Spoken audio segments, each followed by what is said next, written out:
Julianne didn't look up. She kept her eyes locked on the dotted line, a thin black seam running across the bottom of the last page of the dissolution agreement. The air in the conference room was thick, not just with the scent of imported teak and ozone, but with the suffocating weight of 8 wasted years. She held the pen, a heavy obsidian Visconti that Marcus had given her for their 5th anniversary, a gift that symbolized his belief that she should only ever sign documents that he approved of. Across the table sat Marcus Vance, her soon-to-be ex-husband.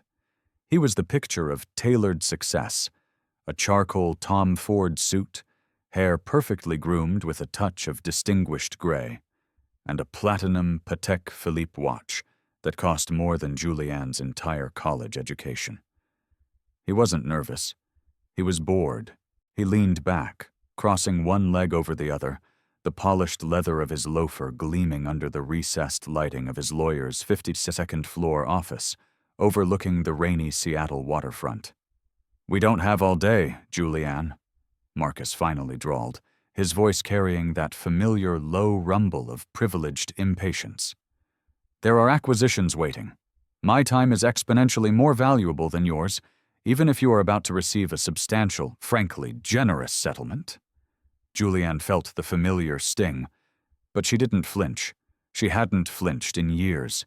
That was the trick to surviving Marcus. You had to become a statue, a beautiful silent fixture that required no attention and offered no challenge. She finally pressed the tip of the Visconti to the paper.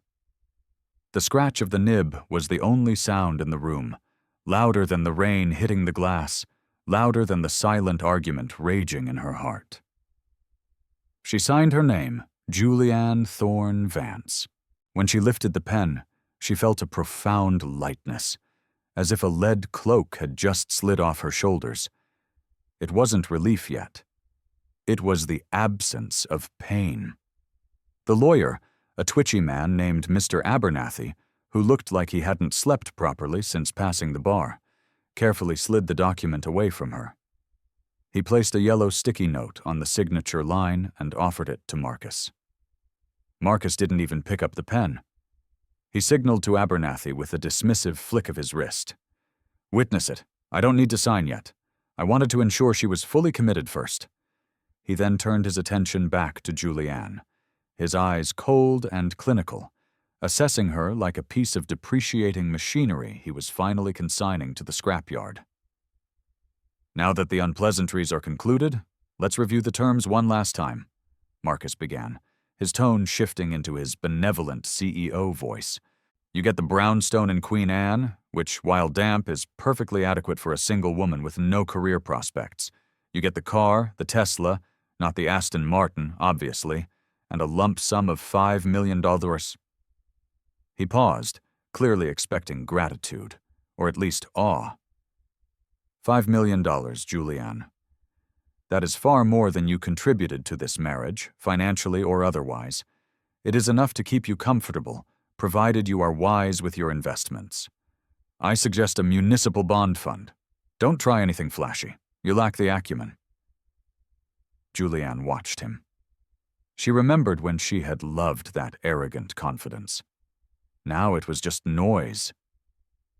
She noted how he hadn't mentioned her literacy foundation, the small, struggling non-profit she had tried to open before he pressured her to close it, because it looked quaint and bad for his corporate image. He hadn't mentioned the years she spent managing his networking dinners and hosting galas that netted his conglomerate hundreds of millions. He saw her as a zero-sum equation, a beautiful liability being liquidated. "I have also arranged for a logistics team to collect your personal effects next Tuesday," Marcus continued, pulling out his tablet and checking a notification. "I need the Queen Anne keys back by Wednesday noon for a final inspection. I'll have one of my associates handle the transfer of funds. You should see the first installment hitting your account within 72 hours. He stood up, signaling that the meeting was over. He didn't offer a handshake. He didn't offer a goodbye. "Try not to embarrass me, Julianne," he said, adjusting his silk tie. "The Vance name is valuable, and now that you won't be carrying it, Try to maintain some semblance of dignity. He looked at Mr. Abernathy, the lawyer. Is that all? Good. Send the final paperwork to my office for review. Abernathy, remind me to deduct your fee from her settlement. Seems only fair. Marcus started walking towards the door. Julianne remained seated, her spine perfectly straight. She felt the heavy silence return, but this time it was hers. It was a silence of control, not submission. Mr. Abernathy, visibly sweating under the pressure of having just witnessed the most ruthless corporate divorce he'd ever seen, gathered the documents. He offered Julianne a sympathetic, if nervous, smile. Mrs. Vance, Julianne, I'm sorry it came to this. I truly hope you find peace. Julianne finally raised her eyes. They were the color of slate-gray storm clouds, and for the first time in years they held a spark that was distinctly her own. Thank you, Mr. Abernathy, she said, her voice low and steady. But please, it's Ms. Thorne, Julianne Thorne. I won't be needing the Vance name anymore. She reached down for her handbag, a vintage leather tote she hadn't used since before she met Marcus. She pulled out her own phone. It wasn't the latest holographic model Marcus insisted on buying her. It was a secure, ruggedized device she had kept hidden in a safe deposit box for the last 4 years. She tapped the screen once. It was a single silent notification sent to an encrypted server. Marcus, standing near the door, paused, annoyed that she was still lingering. Are you waiting for a rideshare, Julianne? I assume you didn't drive here. You know how I feel about you driving in the downtown corridor? No, Marcus, she replied, a faint, almost imperceptible smile touching her lips. I'm not waiting for a rideshare. Just as Marcus reached for the brushed steel handle of the office door, the silence of the 52nd floor was shattered. It wasn't a phone ringing or a siren wailing. It was a deep, rhythmic thrumming sound that resonated through the reinforced glass of the skyscraper. It sounded like a turbine. No, many turbines. Expensive, powerful, and idling right below them. Mr. Abernathy frowned, walking quickly to the window. What in the world is that noise? Is there a military exercise? The governor usually gives notice. Marcus scoffed. Probably some incompetent construction crew blocking the avenue. Seattle traffic management is a joke. But Julianne didn't move. She simply looked at the digital clock on the conference room wall. 2:15 p.m., right on time. Mr. Abernathy pressed his face against the floor-to-ceiling glass, peering down at the rain-slicked street below. His jaw slackened. He blinked hard as if the altitude was playing tricks on his eyes. Marcus, you need to see this, Abernathy whispered, his voice laced with confusion and sudden alarm. Marcus, annoyed at the interruption, reluctantly strode over to the window, sliding his tablet back into his briefcase. The view from the 52nd floor was commanding. Down on 4th Avenue, the usual gridlock of electric buses and delivery drones had been brought to a complete standstill. The reason was impossible to miss.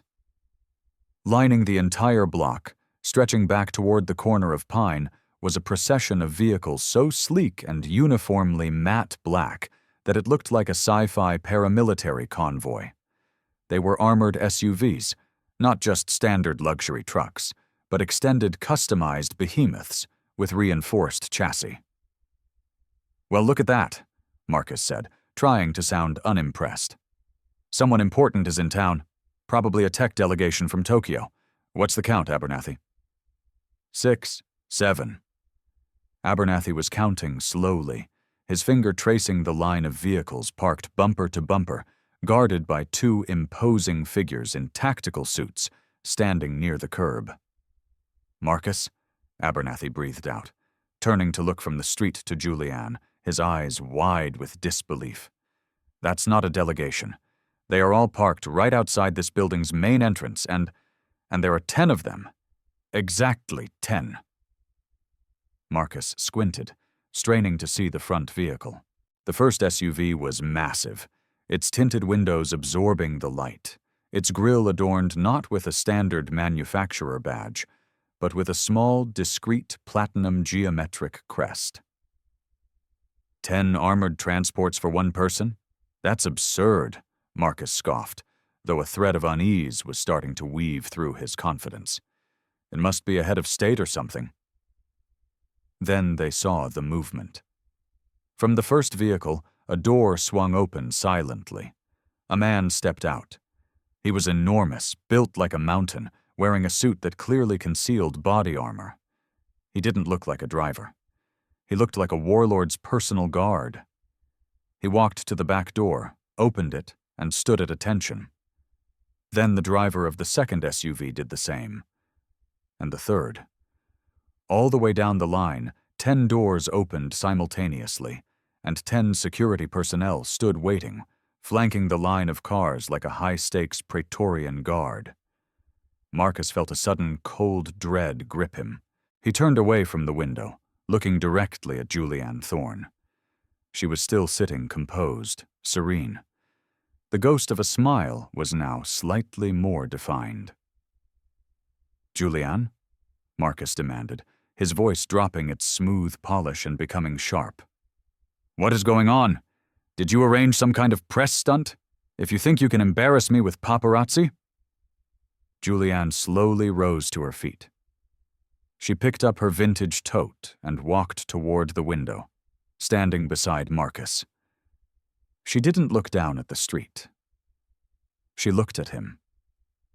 "You said I needed to maintain dignity, Marcus," she said softly, her voice carrying a resonance he had never heard before. "You said I was receiving a generous settlement. You said I lacked the acumen for investments." She reached into her bag and pulled out a single sheet of paper folded neatly in thirds. It wasn't the divorce agreement. It was a portfolio summary. She handed it to him. "That $5 million you offered me? That was the amount of my initial investment 6 years ago," she stated.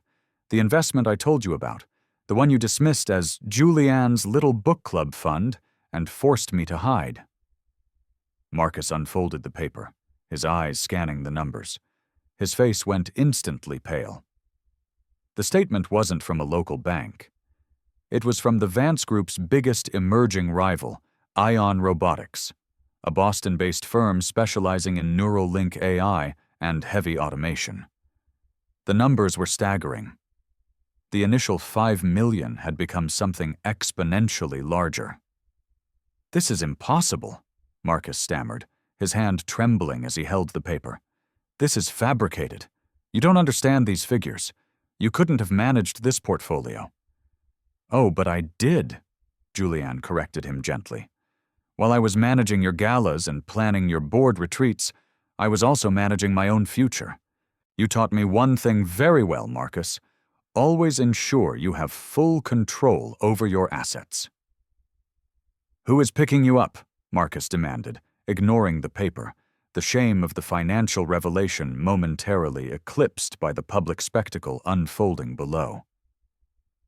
"Who do you know that commands a convoy of 10 armored units in the middle of a workday?" Julianne finally looked down at the street. The lead security guard had just looked up right at the 52nd floor window and gave a crisp, formal nod. "They're not for me, Marcus," Julianne said, her voice now ringing with quiet triumph. "They are for my team." She turned and walked toward the door, pausing just before she reached the hallway. "You see, Marcus, you always assumed I was just a trophy, a quiet accessory," she continued. "But when you lock a woman away in a golden cage, she has a lot of time to read, a lot of time to plan, and a lot of time to work. Everything you thought I was doing, the library volunteering, the late nights organizing, that was me building the infrastructure for what I'm doing now." She reached for the door handle. "I signed the divorce silently because I didn't need to argue over your crumbs. I was already sitting at the head of a much bigger table." With that, Julianne Thorne stepped out of the conference room and into the hallway. Marcus, still holding the impossible financial statement, looked at Abernathy, who was now frozen, mouth agape. "Abernathy, call downstairs! Find out who is in those cars! Marcus roared, finally snapping out of his shock. Abernathy fumbled for the intercom, his voice shaking as he spoke to the lobby security. This is Abernathy, 52nd floor. We have an urgent inquiry about the vehicles blocking 4th Avenue. Who are they registered to? Who are they waiting for? The voice crackled back from the lobby speaker, sounding stunned. Sir, the registration is masked. They are all leased by various holding firms, but they are all ultimately controlled by a single entity, the Thorn Sovereign Fund. Abernathy looked at Marcus, who looked like he'd been hit by a freight train. And who are they waiting for? Marcus demanded, his voice a tight, high rasp of disbelief. They are waiting for Ms. Thorn, sir, the security guard confirmed. They have already secured the main entrance and cleared a path. They are waiting for Julianne Thorn. Downstairs, the atmosphere was electric. The 10 SUVs stretched out, their presence demanding attention. As Julianne stepped into the main lobby, escorted by Mr. Abernathy's utterly bewildered assistant, the lobby doors swung open. The 10 security guards, the ones who had been waiting by the cars, marched inside in perfect formation. They lined up facing the elevators, forming a corridor of expensive tactical fabric and intimidating muscle. Julianne walked through this corridor. She didn't look left or right. She walked toward the front doors, toward the rain and the waiting cars. The security guard from the lead SUV, the one built like a fortress, stepped forward. He didn't speak. He simply offered his hand, palm up, in a gesture of profound respect. Julianne took his hand. As she reached the curb, the doors of all 10 SUVs opened simultaneously. It wasn't just a driver and a security guard in each car. Each vehicle was already occupied. In the first SUV sat a woman Julianne's age, sharp, wearing smart glasses displaying real-time analytics. In the second sat a man in a headset, clearly directing a major global operation. In the third, a young litigator surrounded by stacks of digital binders. Each car contained 1 or 2 people, all focused, all working, and all looking expectantly toward Julianne. This wasn't a ride. It was a mobile headquarters. Marcus burst out of the elevator on the ground floor, his tie slightly askew, his face flushed with fury and humiliation. He shoved past the startled doorman. Julianne, you stop right there! We need to discuss that financial statement. You can't just walk away from the agreement. Julianne paused just before stepping into the lead SUV. She turned back and looked at Marcus. He was sweating, his polished facade finally cracking. The agreement has been signed, Marcus, she stated simply, and I don't need to discuss my finances with you anymore. I never did. She turned to the security chief, the massive man holding the door open. We have exactly 45 minutes to reach Boeing Field. Ensure the traffic obstruction is minimal and alert the pilots that we are moving up the departure time. Yes, ma'am, the security chief confirmed, his voice deep and professional. As Julianne Thorn slid into the first SUV, settling into the plush leather seat and pulling a holographic tablet onto her lap, the door closed with a silent, pressurized thud. Marcus stood on the curb, watching in impotent rage as the 10 black behemoths, acting with military precision, began to pull away from the curb. The entire operation took less than 90 seconds. He watched the taillights disappear into the gray drizzle, feeling the cold, hard reality settle in. Julianne Thorn had just signed away her marriage to him, and in doing so she had revealed that she was not just wealthy, but a force of nature he had never bothered to acknowledge. He looked down at the financial statement still clutched in his hand. The net worth listed at the bottom was so high, it made his own fortune look like pocket change. He realized then that the $5 million he offered her wasn't a generous settlement. It was a non-disclosure agreement he had failed to enforce, and now she was gone. But where was she going? And why did she need a mobile war room just to get to the airport? Marcus stumbled back into the lobby, demanding answers from the terrified staff. The story, however, was just beginning. Julianne Thorne had spent 8 years preparing for her exit, and the 10 SUVs were merely the first public announcement of her return to power. The truth was, Julianne wasn't just wealthy. She was the ghost investor behind the biggest disruption in the robotics sector that year, a tech giant Marcus had spent months trying and failing to acquire. And she was heading straight to Boston to finalize the deal that would utterly dismantle Vance Dynamics, a deal she had orchestrated from Marcus's own gilded cage. The moment the pressurized seal of the SUV door locked Julianne inside, the noise of Seattle disappeared. It wasn't just soundproofing. It was a transition from one world to another. The interior of the lead vehicle was less a car and more a command center. The lighting was amber and focused. Across from her sat Elena Rostova, the woman Julianne had seen earlier wearing the smart glasses.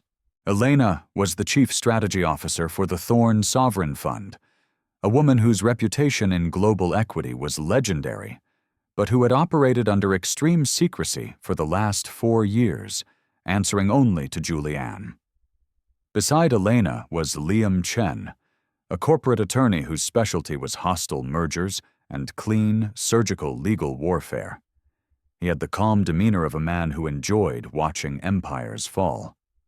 "Report, Elena," Julianne said, not wasting a second on small talk or looking out the window. She activated her tablet. Elena didn't look up from her data stream. "The market has absorbed the news of the finalized divorce, ma'am. Zero movement on the Vance Dynamics stock.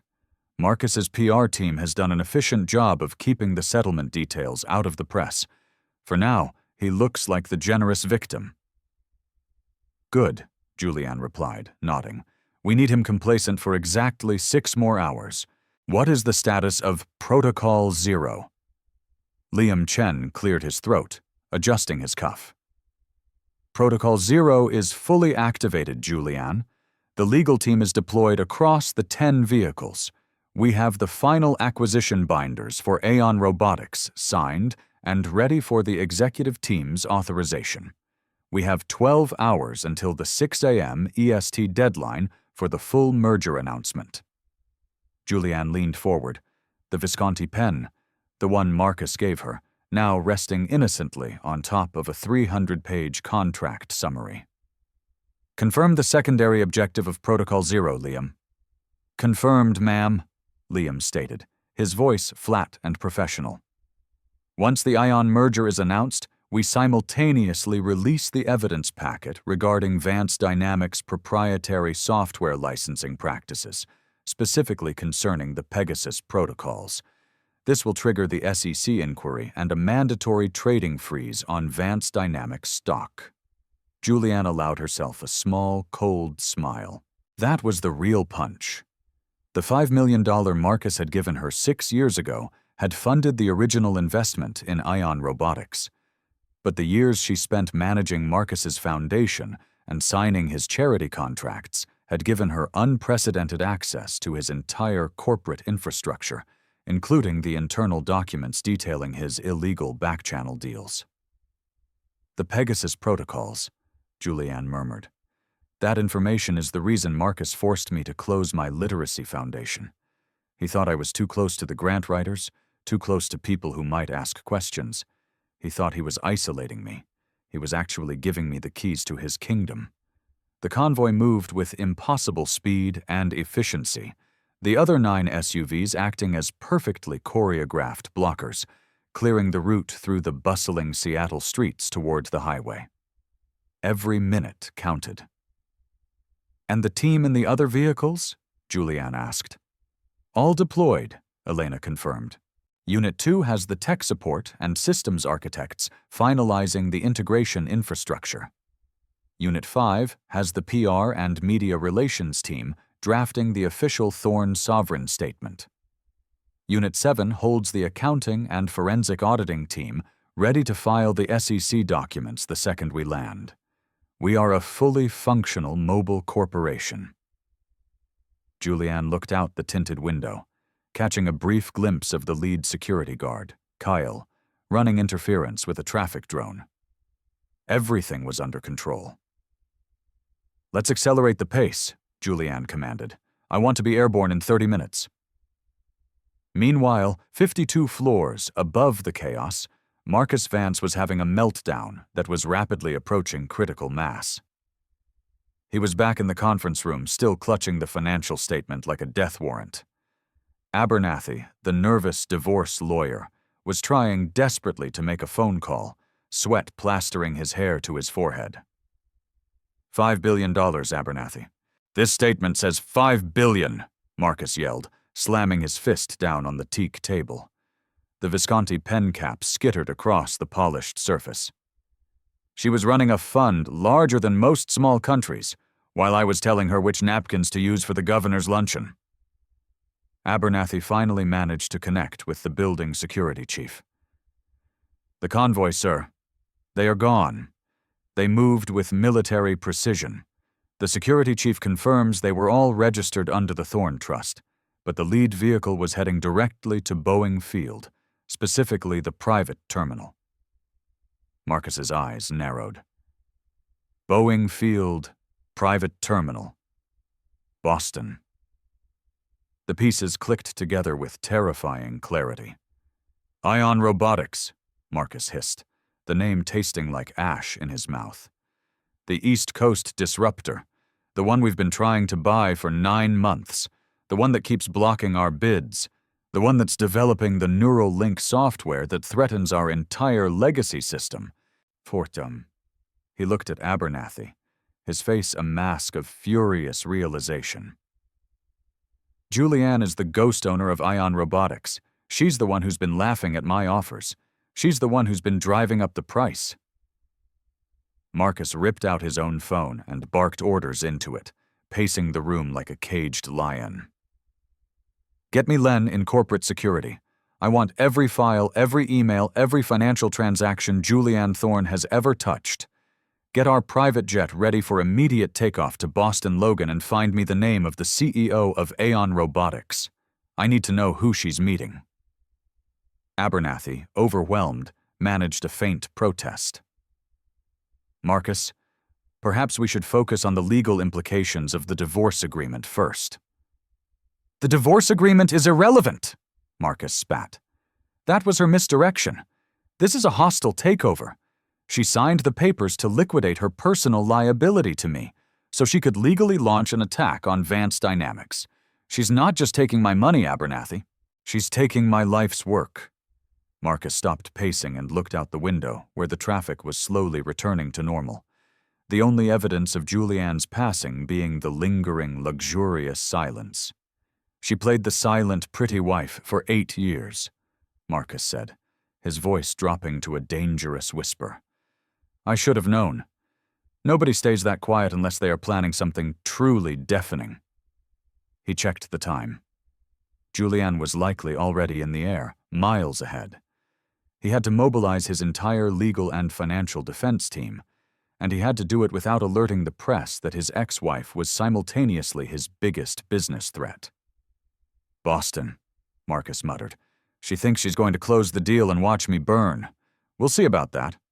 35 minutes later, Julianne's convoy swept onto the tarmac of the private terminal at Boeing Field. The scene was perfectly orchestrated. Her private jet, a sleek Bombardier Global 8000, painted a discreet charcoal gray, not the flashy white of Marcus's aircraft, was waiting, engines running. As the 10 SUVs parked in a tight semicircle around the jet, the doors opened again, and the team members emerged, carrying briefcases and laptops, transforming the tarmac into a temporary high-stakes briefing area. Julianne, escorted by Kyle, walked directly up the boarding ramp. She paused at the top and looked back at her team. "We have 4 hours and 45 minutes of flight time," she announced, her voice clear and carrying over the low whine of the jet engines. "Elena, I want a full vulnerability assessment of the Vance Dynamics stock profile by the time we hit cruising altitude. Liam, finalize the documentation needed to freeze Marcus's personal assets immediately upon the announcement. We are not just acquiring Aeon. We are ensuring the Vance Group cannot mount a counterattack. The professionalism of her team was astonishing. There was no hesitation, no wasted movement. These were people who understood that Julianne Thorne was not just an investor. She was a conductor leading a highly skilled orchestra of disruption. As she stepped inside the jet, the flight attendant, a man who looked more like an executive assistant than cabin crew, handed Julianne a fresh cup of herbal tea and a secure satellite phone. "Marcus Vance's Gulfstream is being fueled now, ma'am," the attendant reported calmly. "Estimated takeoff in 40 minutes. We are still ahead of him." Julianne settled into her seat. The roar of the engines was a comforting sound. She looked at Elena, who was already deep into her analysis. "He's panicking," Julianne observed softly. "He hates losing control more than anything." "He's underestimating you, ma'am," Elena said, finally looking up. "He's looking for the wife he discarded. He's not looking for the owner of the Thorne Sovereign Fund." "Exactly," Julianne replied, pulling a laptop out of her bag. "And that is his fatal flaw." She opened the laptop to a single document, the original business plan for Ion Robotics, written 8 years ago, shortly after her wedding. It wasn't about neural links then. It was about creating a sustainable, ethical tech platform. Marcus had laughed at the idea, called it naive, and told her to focus on the flower arrangements for the gala. Julianne had taken his dismissal and weaponized it. She spent the next 5 hours of the flight working, not resting. She was preparing for the final meeting with the Ion Robotics board, a meeting that would cement her position not just as the primary investor, but as the new chairperson. The plan, Protocol Zero, was perfect. It was a classic pincer movement. The financial acquisition of Ion Robotics provided the motive, and the simultaneous release of the Pegasus contract data provided the legal detonation. The result, Marcus Vance's empire would collapse under its own weight, exactly where he thought he was untouchable, the stock market. 5 hours later, the Global 8000 touched down smoothly at Hanscom Field outside Boston. The autumn foliage was blazing orange and red, a sharp contrast to the gray Seattle rain. The transition from the plane to the ground transportation was seamless. Instead of armored SUVs this time, a fleet of high-end electric sedans waited, ready to blend into the Cambridge traffic. The team split up. Elena and Liam headed directly to the legal firm overseeing the merger details. Julianne, however, headed straight for the Aeon Robotics headquarters, a breathtakingly modern brick and glass structure in the heart of Kendall Square. As Julianne entered the lobby, she was met not by security guards, but by the entire executive board of Ion Robotics. They were younger, diverse, and energized. They treated her not as a benefactor, but as a visionary leader. The CEO of Ion, a brilliant 29-year-old named Ravi, rushed forward to greet her. "Julianne, we were tracking your flight. Marcus Vance's jet just landed at Logan. He's rushing to meet with his corporate counsel," Ravi reported, his excitement barely contained. "He's scrambling to put together a restraining order, but Liam Chen's preemptive filings have blocked every avenue." Julianne shook Ravi's hand, her composure absolute. "He can try, Ravi, but he's playing checkers, and we're playing 4D chess. Is the final merger document ready for my signature?" "It's in the boardroom, Julianne," Ravi confirmed. "Once you sign, the press release goes live, and the Vance Group is officially on notice." Julianne walked through the sleek, open-plan offices of Ion Robotics. This was her creation. This was the result of 8 years of quiet work, of pretending to be a woman focused only on linens and seating charts. She had designed this moment to be irreversible. She stepped into the panoramic boardroom. The view was spectacular, looking out over the Charles River and the Boston skyline. "Let's sign the documents," Julianne said, taking her seat at the head of the long glass table. As the documents were spread out, Ravi's phone buzzed. He looked at the screen, and his face suddenly drained of color. "Julianne," Ravi whispered, looking up, his eyes wide with shock. "We have a problem. Not a legal one, but a physical one. Marcus Vance is not heading to his lawyers. He just bypassed their office." "Where is he going?" Julianne asked, not pausing as she reached for the pen. "He is heading straight for this building," Ravi reported, his voice tight with alarm. "His security detail just pulled up to the main entrance. He's coming here, Julianne. He's coming to confront you before you sign." Julianne paused, the Visconti pen hovering an inch above the final signature line of the Ion Robotics merger agreement. She looked out the window down at the street below. Sure enough, a small, aggressive convoy of SUVs, far less coordinated than her own, was pulling up. She didn't look worried. She looked intrigued. "Marcus has always preferred a theatrical flourish," Julianne observed, a genuine, powerful smile finally breaking across her face. "He thinks if he can stop the signature, he can stop the inevitable. He's about to learn that my signature is the least of his concerns." She put the pen down deliberately. "Ravi, call security. Tell them to escort Mr. Vance directly up to the boardroom. Let him watch." Julianne leaned back in her chair, waiting. She had spent 8 years planning her exit. Now it was time for the grand finale. The wedding was over. The divorce was finalized. And the hostile takeover was about to be witnessed by the very man she was dismantling. Julianne settled deeper into the ergonomic chair, the cool glass of the boardroom table beneath her fingertips. She was surrounded by the young, energized faces of the Ion Robotics executive team, but her focus was entirely on the double doors. The tension in the room was so thick you could have sliced it with a laser cutter. Ravi, the CEO, looked ready to bolt, his eyes glued to the holographic clock. The merger document lay open, waiting, the final page gleaming white under the smart lighting. "Julianne, are you sure about this?" Ravi whispered, leaning in. "We can sign now. Why give him the satisfaction of a scene?" Julianne smiled, a slow, patient gesture that didn't quite reach her eyes. "Because, Ravi, Marcus doesn't understand satisfaction. He only understands consequence. If I sign this without him here, it's a business transaction. If I sign it with him here, it's a lesson.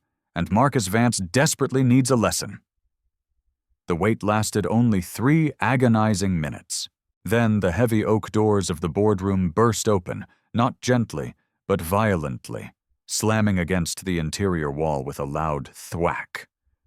Marcus Vance stormed in, followed by 2 of his personal security detail and a very frantic-looking Ravi's assistant, who was trying desperately to apologize for letting him through.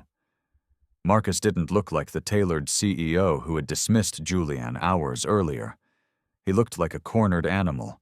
His Tom Ford suit was rumpled, his hair slightly disheveled from the frantic rush, and his face was a mottled mask of crimson fury. "Julianne!" he roared, his voice echoing in the glass room. He ignored the dozen highly successful people sitting around the table and focused solely on his ex-wife. "What in the hell do you think you're doing? This is corporate espionage. This is fraud. You cannot possibly be the owner of this company." Julianne didn't flinch.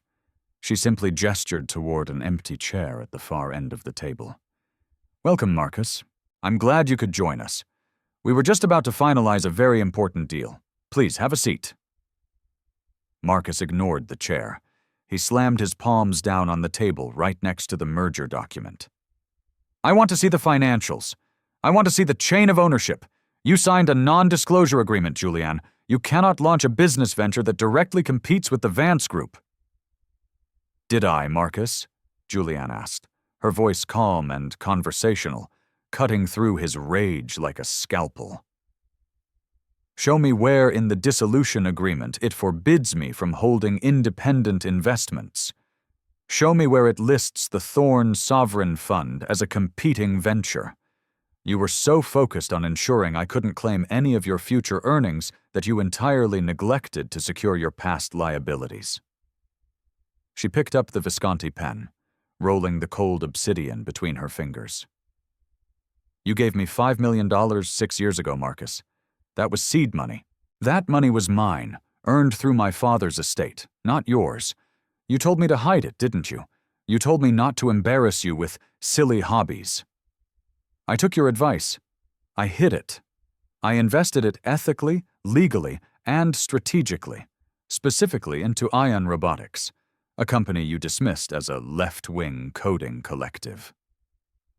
Marcus backed away slightly, his eyes darting between Julianne and Ravi, who was watching the scene with fascinated horror. The Pegasus protocols, Marcus stammered, the realization hitting him like a physical blow. That's how you knew. The licensing irregularities. Abernathy told me you were too focused on the catering to notice details. Oh, I noticed every detail, Marcus, Julianne confirmed sweetly. 8 years in your house, running your life, managing your foundation. I saw everything. I saw the charity money you skimmed. I saw the back channel deals. I saw the proprietary software you were licensing to foreign entities without proper governmental oversight. You thought I was reading cookbooks. I was reading your internal audit reports.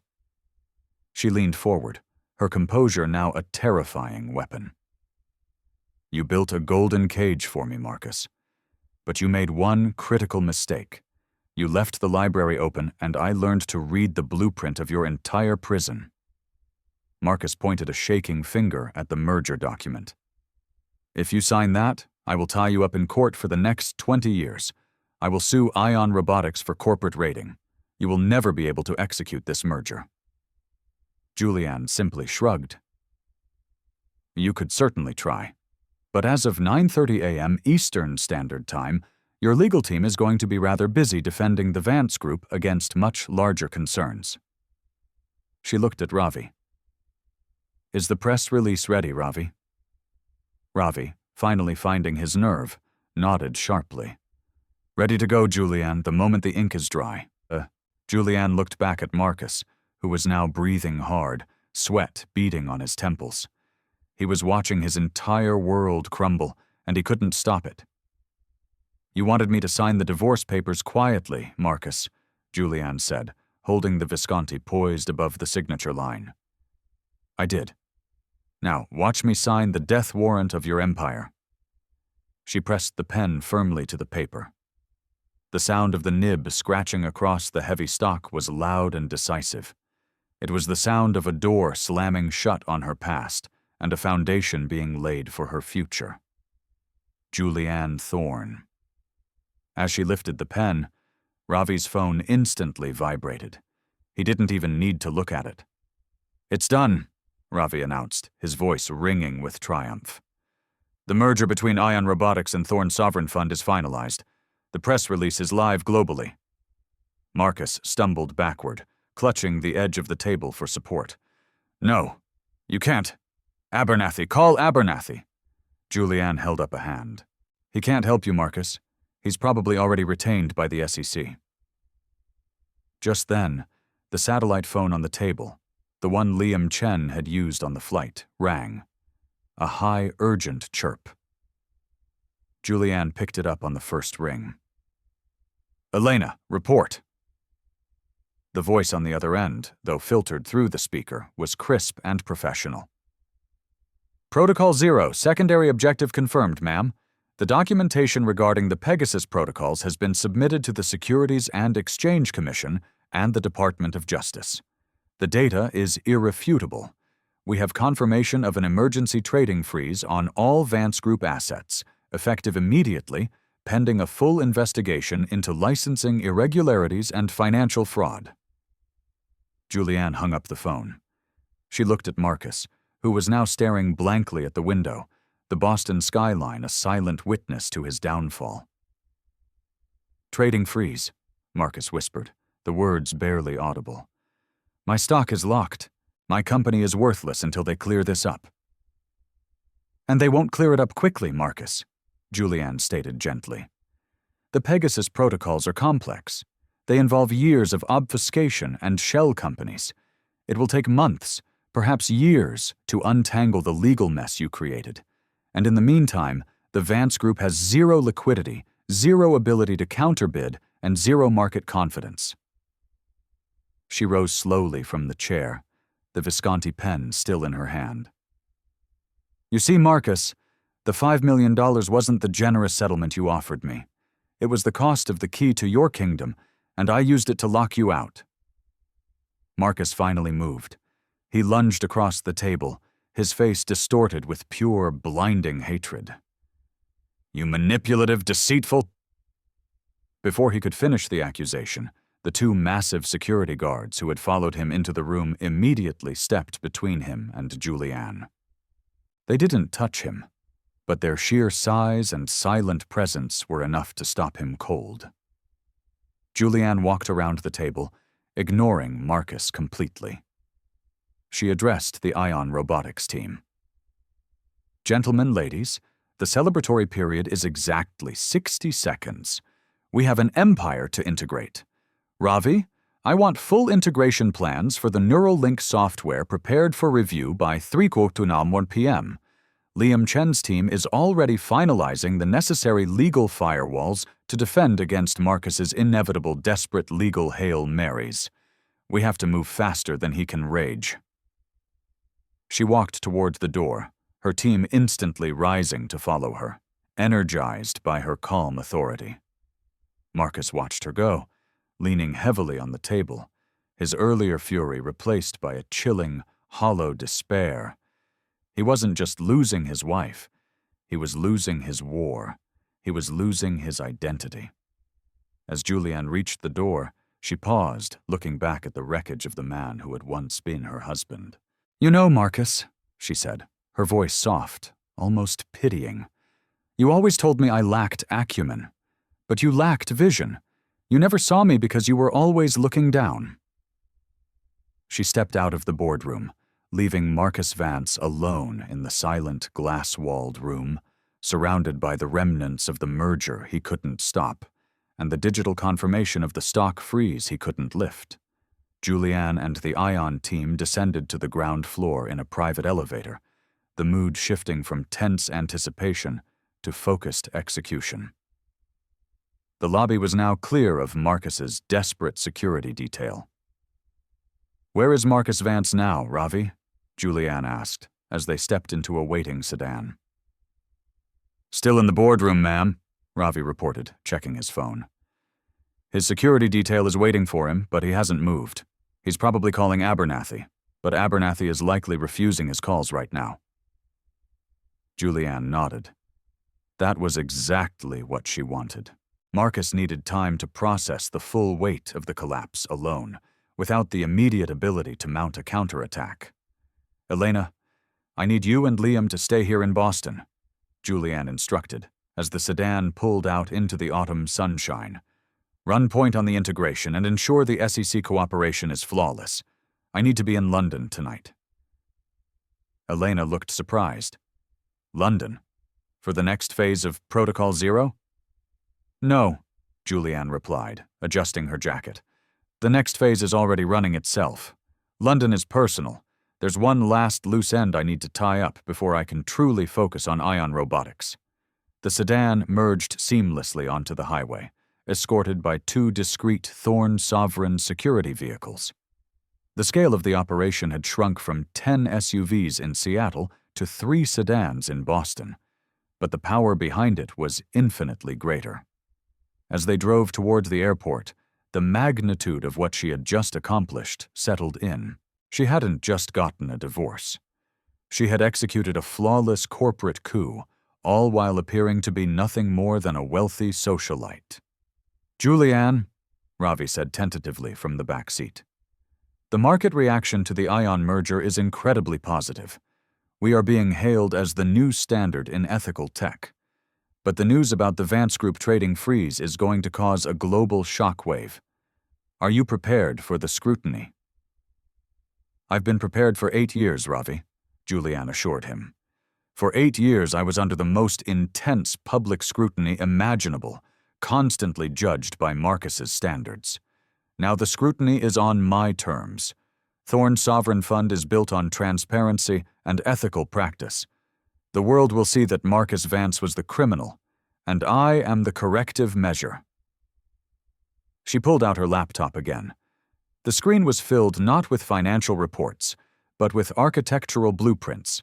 "Before I go to London, I need to finalize the plans for the Queen Anne property," Julianne said, referring to the damp brownstone Marcus had so condescendingly given her in the divorce settlement. Ravi frowned. "Queen Anne? You're keeping the house he gave you? Why?" Julianne smiled, a genuine warm smile this time. "He gave me the house and told me it was perfectly adequate for a single woman with no career prospects. He thought he was giving me a cage. But it's in a perfect neighborhood, Ravi. Excellent structural integrity, historic zoning." She pointed to the blueprint on her screen. "I'm not keeping the house to live in. I'm renovating it. I'm turning it into the flagship location for the Thorne Institute." Ravi blinked. "Your literacy foundation? The one Marcus forced you to close?" "The very same," Julianne confirmed. "But this time it won't be a small, struggling venture. The Thorne Institute will be funded by the Trust, focused on digital literacy, coding for underprivileged youth, and ethical AI development. It will be the antithesis of everything Marcus stood for. It will be the perfect, permanent monument to his defeat, right in his own city." The sedan pulled up to a modest private airstrip north of Boston. A smaller, faster jet was waiting. A Citation X Plus, designed for quick intercontinental hops. "Ravi, Elena," Julianne said, shaking their hands firmly. "You have your orders. I'll be back in 2 days. Keep the Vance Group frozen and Ion running hot." As Julianne boarded the Citation, the sun was beginning to set, casting long shadows across the tarmac. She settled into the seat, the reality of her newfound freedom washing over her. The destination was Heathrow, London. Meanwhile, Marcus Vance was finally emerging from the boardroom in Cambridge hours later. He was a ghost of his former self. His face was gray, his eyes bloodshot, and his suit jacket was draped over his shoulder, forgotten. He found his security detail waiting, but they looked uneasy. He had spent the last 2 hours screaming into the phone at Abernathy, who had finally admitted he couldn't lift the trading freeze.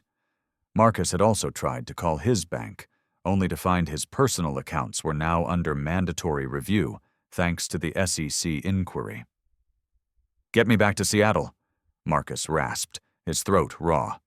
"I need to get to my headquarters. I need to rally the board." His security chief, a man named Henderson, looked uncomfortable.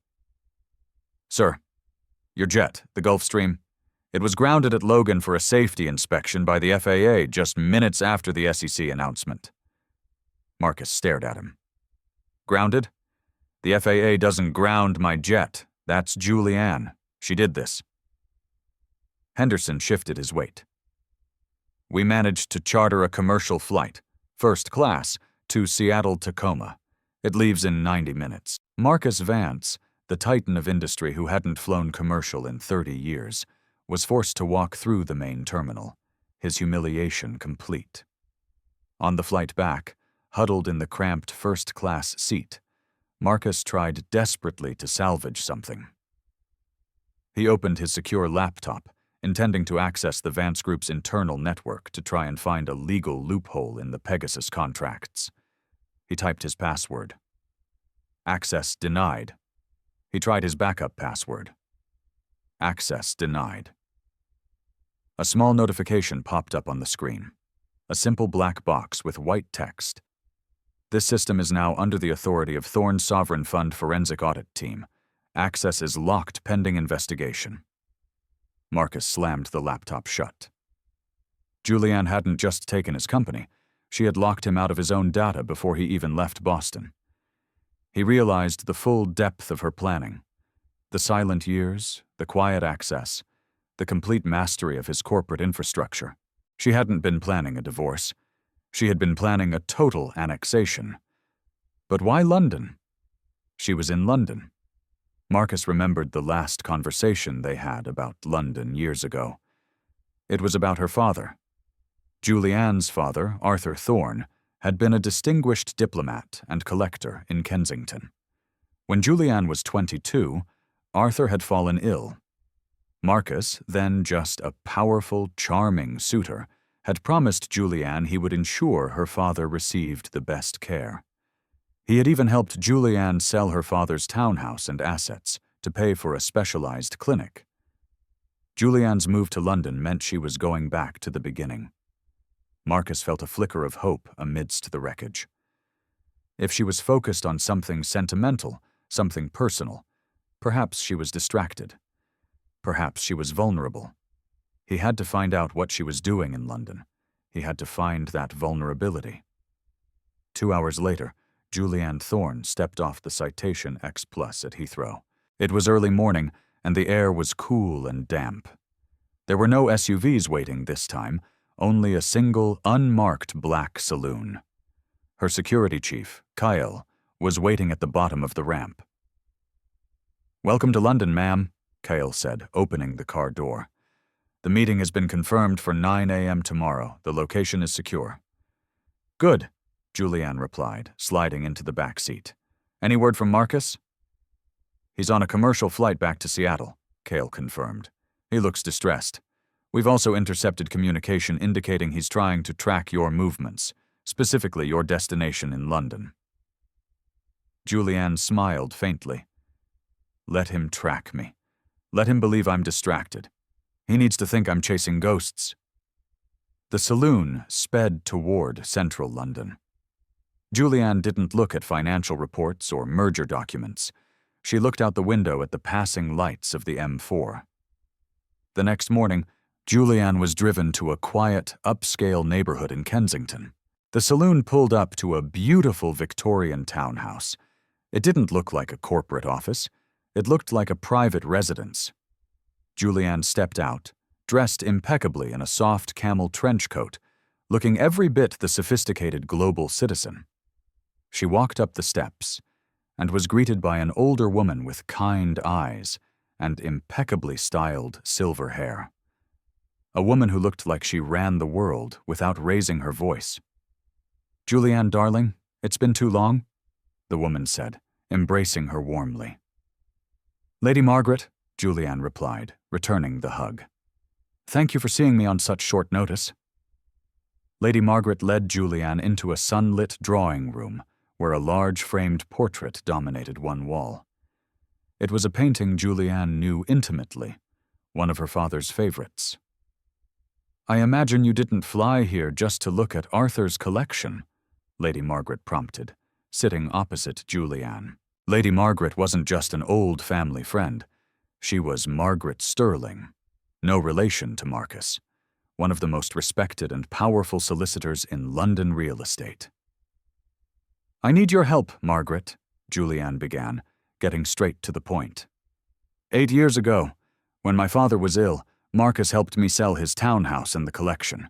He told me he secured the best price to cover the medical expenses." "I remember," Lady Margaret said, her face clouding slightly. "It was a shame. Arthur's home was a landmark." "Marcus handled the sale through an intermediary," Julianne continued, "a shell corporation called Redwood Holdings, and I want to know who owns Redwood Holdings now, and I want to buy the property back." Lady Margaret looked surprised. "Marcus sold the townhouse years ago. It's a very valuable property now. It's currently owned by a private trust. It was never listed publicly." Julianne leaned forward, her voice dropping to a low, intense level. "That's where I need your expertise, Margaret. I need to know the ultimate beneficial owner of that trust. I suspect Marcus never actually sold it. I suspect he merely transferred the deed to himself through layers of shell corporations, pretending he liquidated the asset for my benefit." Lady Margaret's eyes widened. "If Marcus Vance manipulated your father's assets while he was dying, that's not just unethical, Julianne.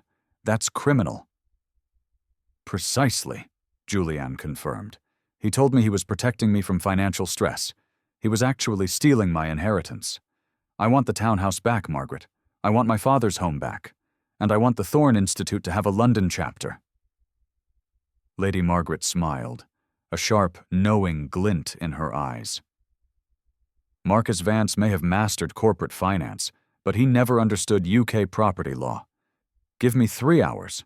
I'll peel back those layers of shells for you. 3 hours later, Julianne was sitting back in the saloon, driving toward the airport for her return flight to Seattle. She held a thick, embossed folder. Inside was the complete ownership history of the townhouse. Lady Margaret had been right. Marcus hadn't sold the property. He had transferred it multiple times, always maintaining control, and had been collecting the massive rental income from the property for the last 8 years. He had effectively stolen millions of dollars in income from Julianne's inheritance. This was the final piece of the puzzle.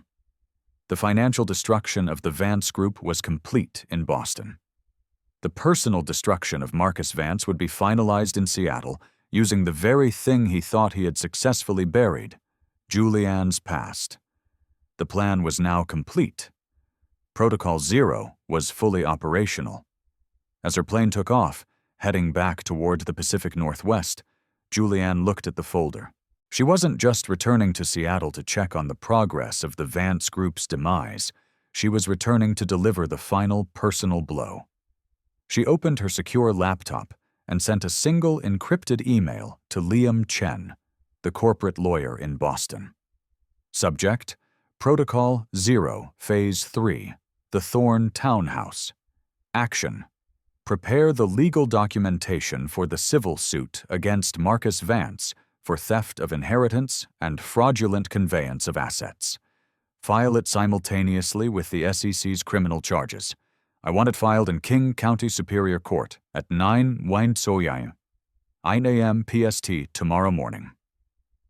Julianne leaned back, feeling a deep, profound sense of justice. She had signed the divorce papers in silence, but the 10 SUVs were the opening salvo. The hostile takeover of Ion Robotics was the war. The fight for her father's townhouse was the final act of vengeance. She was going to take everything from Marcus, his company, his reputation, and the last shred of dignity he thought he still possessed. The story wasn't over. It was just moving back home for the grand finale. Julianne Thorne was coming back to Seattle, and Marcus Vance had no idea what was about to hit him next. Julianne's citation touched down outside Seattle just as the city lights began to sparkle in the early morning darkness. She didn't land at SeaTac, knowing Marcus would have his remaining resources tracking arrivals there. She chose a smaller, discreet airfield near Renton, allowing her to slip back into the city like a quiet shadow. The exact opposite of her grand departure 2 days prior. Kyle, her security chief, was waiting. The transition was swift and silent. "Report on Mr. Vance, Kyle," Julianne instructed as they pulled onto the highway. "He landed at SeaTac an hour ago, ma'am," Cale confirmed, checking his rearview mirror. "He bypassed his corporate headquarters, which is currently swarming with federal auditors. He tried to check into the Vance Tower's penthouse, but access was denied. The building is technically a Vance Group asset, now frozen." Julianne nodded, a small, grim satisfaction tightening her jaw. "Where is he now?" "He's desperate, ma'am. He's bouncing between low-profile hotels trying to find a lawyer who hasn't already been served with subpoenas related to the SEC investigation. He's completely isolated. We believe he's trying to find you." "He knows I'm back in the city," Julianne murmured. "He's looking for the wife he bullied, hoping for a plea bargain, or perhaps just a final argument. He needs to witness his destruction to believe it." She looked out at the familiar Seattle streets, the rain-soaked city that had been her gilded prison for 8 years. "Take me to Queen Anne," Julianne commanded. Marcus Vance was losing his grip. He was pacing a cramped, ugly hotel room near Pike Place Market, the phone hot against his ear. He was trying to call Abernathy, his divorce lawyer, but the line just rang busy. He tried his CEO assistant, only to find the line disconnected. He was a man accustomed to having an army at his disposal. Now he couldn't even order room service without worrying about the bill. He had burned through 3 separate burner phones trying to contact anyone who wasn't currently under investigation. The SEC trading freeze was absolute. His fortune, the only thing he truly valued, was locked away, pending the outcome of a criminal inquiry he couldn't control. Then a text message arrived on the last functional phone he possessed. It was from an unknown number, but the content was chillingly familiar. Queen Anne, 9 a.m. We need to discuss the deed. Queen Anne. The damp, inadequate brownstone he had tossed to Julianne as a parting gift. Marcus saw a glimmer of hope. She was there. She was hiding there, vulnerable, perhaps ready to negotiate to stop the civil suits he knew were coming. If he could confront her face to face, maybe he could intimidate her into stopping the legal avalanche she had unleashed. He grabbed his rumpled jacket and rushed out of the hotel, flagging down a taxi, the ultimate indignity. Queen Anne Hill, he barked at the driver, giving the address he had so casually signed over a few days earlier. When Marcus's taxi screeched to a halt outside the Queen Anne property, the scene was not what he expected. It wasn't quiet. It wasn't a place of hiding. The entire street was cordoned off. Instead of yellow tape, there were sleek black velvet ropes guarded by two of Kyle's massive security team. A dozen workers in clean, dark uniforms were swarming the entrance, unloading specialized equipment, including scaffolding, lighting rigs, and architectural drawings. The small wrought iron gate that led to the entrance was already emblazoned with a temporary, discreet sign. Thorn Institute, flagship location, opening soon. Marcus staggered out of the taxi, leaving the fare unpaid. What is this? What is going on here? He pushed past the velvet rope, only to be stopped by Kyle, who appeared seemingly out of nowhere, blocking the narrow entrance with a calm, immovable presence. Mr. Vance, Kyle said, his voice flat. This property is now under the jurisdiction of Thorn Sovereign Fund. You are not authorized to enter. I owned this property 3 days ago, Marcus hissed, adjusting his tie, trying desperately to regain some semblance of control. I gave it to her. I have the right to inspect it. The deed transfer is complete, sir, Kale replied smoothly, and Ms. Thorne is currently inside with her legal team preparing for a press conference. Marcus felt a cold wave of realization wash over him. A press conference. She wasn't hiding. She was launching the next phase of her operation from the very property he had dismissed. Let me in, Kyle. I need to speak to her. This has gone far enough, Marcus pleaded, his voice cracking with genuine fear. Just then, the front door of the brownstone opened. Julianne Thorne stepped out onto the small porch. She was wearing the same elegant coat, her hair perfectly in place, and she held a sheaf of papers in her hand. She looked composed, powerful, and utterly detached. She was flanked by Liam Chen, the corporate lawyer who had flown in from Boston overnight, and Lady Margaret, the London solicitor who had apparently flown in as well, looking like she was thoroughly enjoying the show. Marcus, Julianne said, her voice carrying the clear, cool authority of a CEO, not a supplicant wife. I was wondering if you would make it. Marcus rushed toward the porch, ignoring Kyle's warning glance. Julianne, we need to talk about the SEC. This is madness. If I go down, the market collapses. You will lose everything you just acquired with Ion Robotics. Julianne watched him, her expression unreadable. You think I didn't calculate that, Marcus? The Vance Group is being dismantled, not destroyed. The ethical assets will be acquired by Thorn Sovereign. The liabilities will be dealt with by the DOJ. The market will stabilize. Your legacy, however, is about to be liquidated. She walked down the steps toward him, holding out the thick folder she had brought from London. You came here to talk about the deed to this property, Marcus, Julianne continued. Let's talk about the deeds. She handed him the folder. Marcus took it, his hands shaking. That's the documentation proving that 8 years ago, under the guise of helping me pay my father's medical bills, you fraudulently conveyed the deed to my father's Kensington townhouse, to a shell corporation you control," Julianne explained, her voice low and devastatingly precise. "You then collected the rental income from that property for the last 8 years, totaling approximately $18 million. That, Marcus, is outright theft." Marcus stared at the documents, the color draining from his face. This wasn't corporate maneuvering. This was personal criminal fraud involving his deceased father-in-law. "You can't prove that," Marcus stammered weakly, clutching the folder. Liam Chen, the lawyer, stepped forward, his face devoid of emotion. "Mr. Vance, at 9 a.m. Pacific Standard Time, a civil suit was filed in King County Superior Court on behalf of the estate of Arthur Thorne, naming you personally as the defendant for fraudulent conveyance and theft of assets. Furthermore, the evidence has been forwarded to the Department of Justice, which we anticipate will result in an immediate amendment to the existing SEC complaint, adding charges of wire fraud and organized racketeering." Julianne stepped closer, her eyes locked on his. "You thought you were giving me this little brownstone as a charitable handout, but you were actually just giving me a convenient address to serve you the papers for grand larceny." Marcus dropped the folder, the documents scattering onto the wet pavement. He looked utterly defeated, the realization of his complete ruin finally settling in. He hadn't just lost his company, he was facing jail time, stripped of his personal wealth and protection. "You planned this," Marcus whispered, the arrogance gone, replaced by a hollow echo of despair. "From the beginning.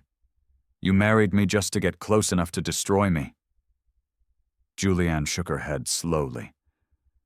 "No, Marcus. I married you because I loved the man I thought you were.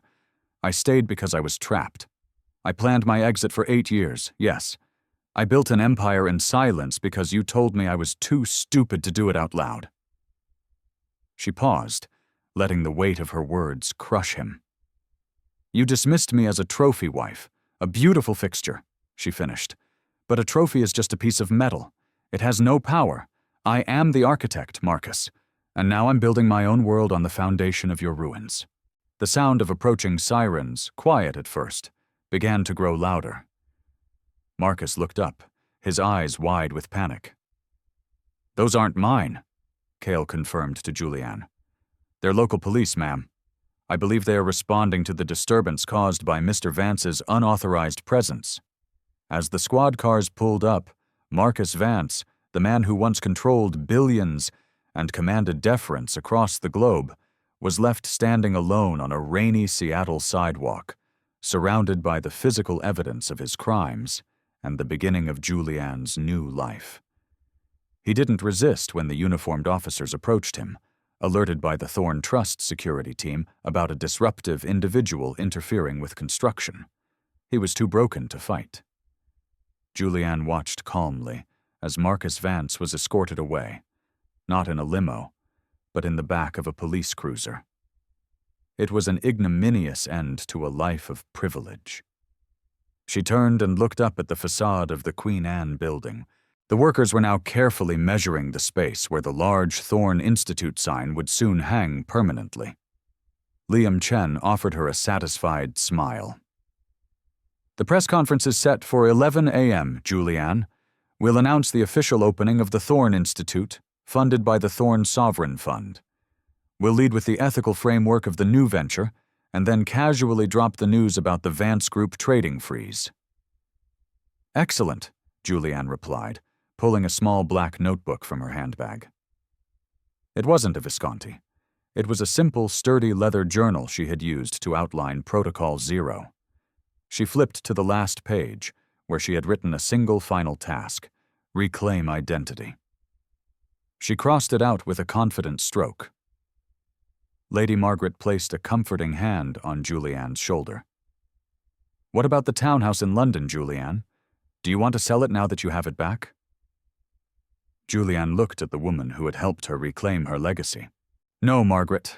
The Queen Anne location is the flagship, but the London townhouse will be the headquarters of the Thorne Sovereign Fund. I want to work in my father's home, surrounded by the art he loved. I want to build a legacy that is the polar opposite of the one I just helped dismantle." She walked back up the steps and into the house that Marcus had gifted her, ready to begin the renovation. The space was small, but the light was perfect, exactly as she remembered from her father's library. Julianne Thorne had signed the divorce papers in silence because she had no need to argue. Her argument was made by the 10 armored SUVs that announced the beginning of the end, the hostile takeover that proved her acumen, and the legal documents that reclaimed her past. She wasn't just wealthy. She was powerful. She wasn't just divorced. She was finally free. The silence was over. The work had just begun.